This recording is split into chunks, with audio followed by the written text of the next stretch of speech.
अस्सलाम वालेकुम। नाकाबिले फरामोश के नए एपिसोड में आप तमाम सुनने वालों को खुशामदीद कहता हूं और उम्मीद करता हूं कि आप सब खैरियत से होंगे, ठीक होंगे।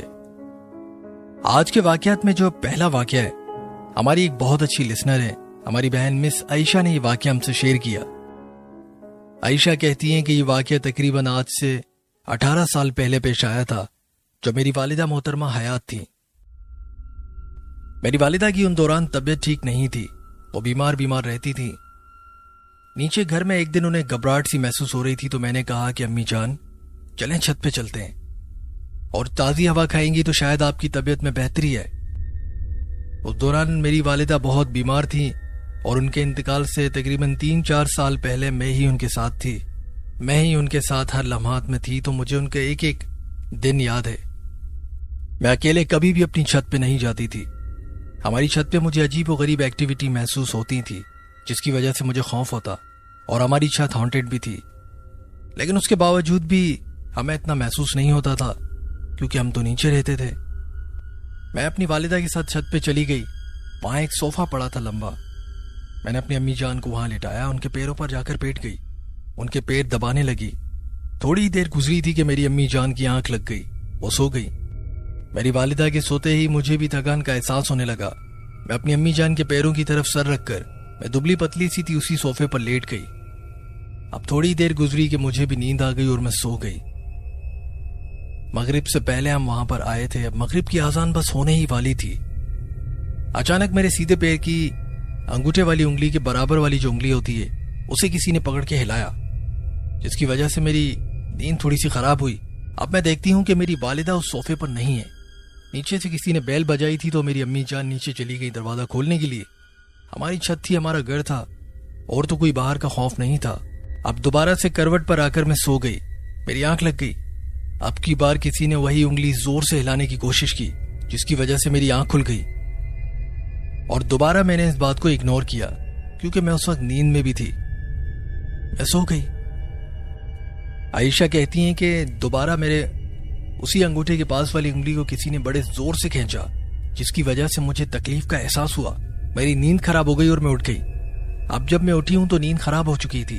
तब मैंने गौर किया कि मेरी वालिदा भी यहां नहीं है। मगरिब का वक्त था, अंधेरा सर पर था।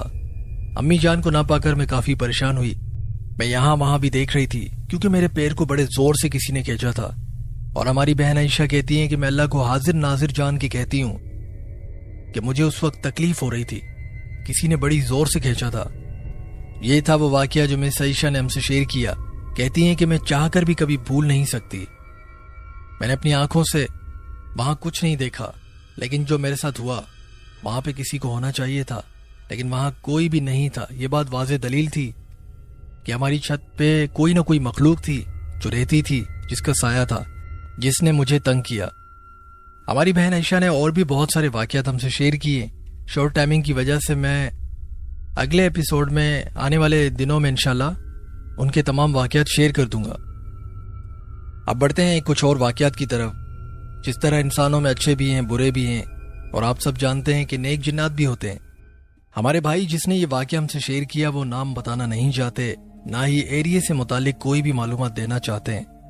वो कहते हैं कि हमारे घर में हमारे बड़ों के साथ एक सिलसिला है जो नस्ल दर नस्ल चलते हुए आ रहा था, वो था नेक जिन्नातों का। हमारे भाई कहते हैं कि हमारे बड़ों ने, हमारे आबा व अजदाद ने जिन्नात में से किसी पर कोई एहसान किया था या कोई नेकी की थी उनके साथ। इस तरह हमारे बड़े बताते थे। उसके बाद उन कबीले के जिन्नातों ने कसम खाई थी कि हम तुम्हारी नस्ल का भी ख्याल रखेंगे। वो दिन है और आज का दिन है। वो जिन्नात नस्ल दर नस्ल हमारे साथ चलते हुए आ रहे हैं, हमारी देखभाल करते हैं।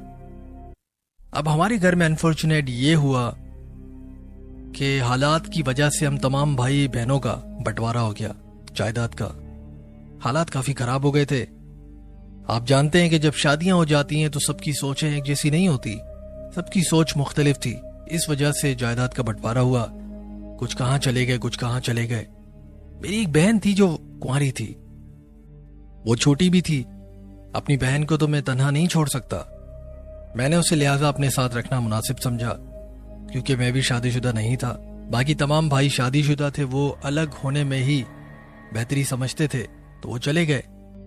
मैं और मेरी बहन अकेले रह गए थे। हम अलग हो गए। हमने एक रेंट पे घर लिया था। हमारे पास जायदाद में से कुछ हिस्सा था। हम रेंट पर रहते थे।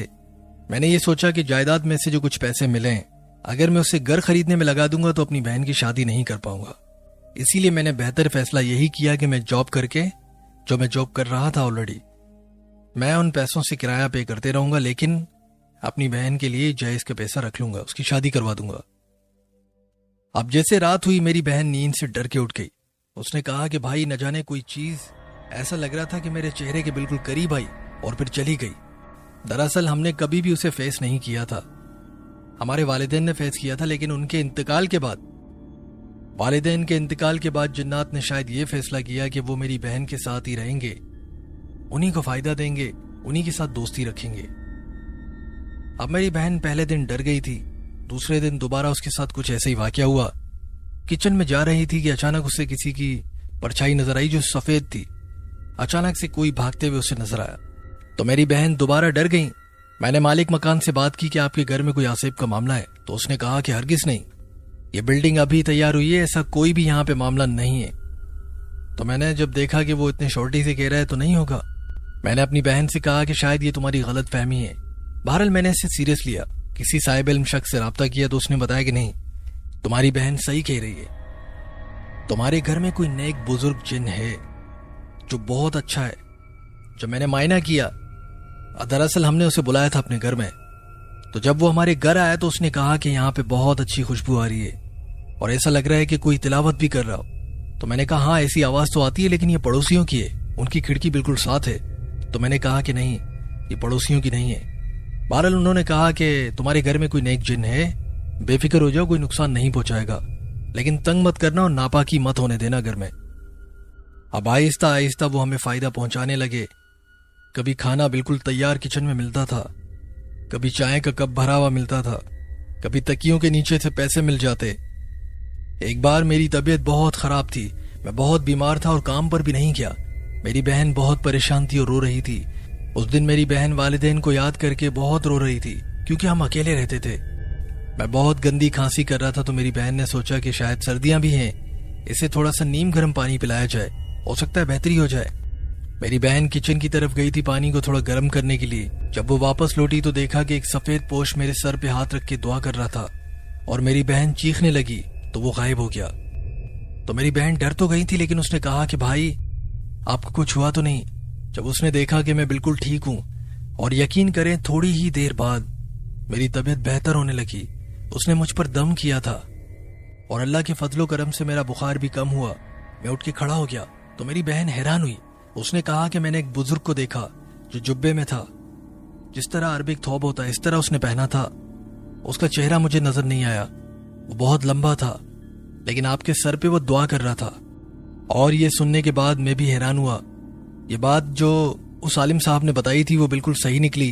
तो हमने कोशिश की कि उनसे बातचीत कर सके, और बहुत सारी बातें ऐसी हैं कि मैं आपसे शेयर नहीं कर सकता।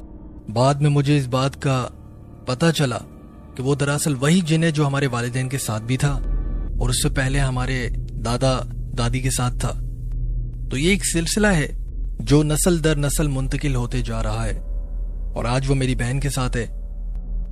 मैं आप तमाम सुनने वालों से इल्तिमास करूंगा कि अपने भाई बहनों का बहुत ख्याल रखें, अपने वालिदैन की हयाती में ही एक दूसरे के साथ मिलकर रहें, खुश रहें। जिंदगी मौत का कुछ पता नहीं, वालिदैन के बाद बच्चे बिखर जाते हैं। अगर उनकी तरबियत अच्छी है और एक दूसरे के दिलों में एहसास है तो बहुत सारे लोग मिलके रहते हैं एक मुट्ठी की तरह, और मुट्ठी में ही पावर है। अल्लाह का शुक्र है कि मैंने अपनी बहन की शादी कर दी। वो खुश है बहुत, लेकिन आज भी वो मखलूक मेरी बहन के साथ ही है। उसकी जिंदगी बहुत अच्छी जा रही है। बताने का मकसद भी यही है कि आप नमाज पढ़ते रहें, तहारत की हालत में रहें, अल्लाह ताला का जिक्र करते रहें, और हमें भी अपनी दुआओं में बहुत याद रखिएगा। और बिलखुसूस हमारे वालिदैन को रोजे रखें, इबादत करें, खुश रहें, आबाद रहें। इंशाल्लाह जिंदगी रही तो फिर मुलाकात होगी नई कहानियों के साथ। अल्लाह हाफिज, अल्लाह निगहबान।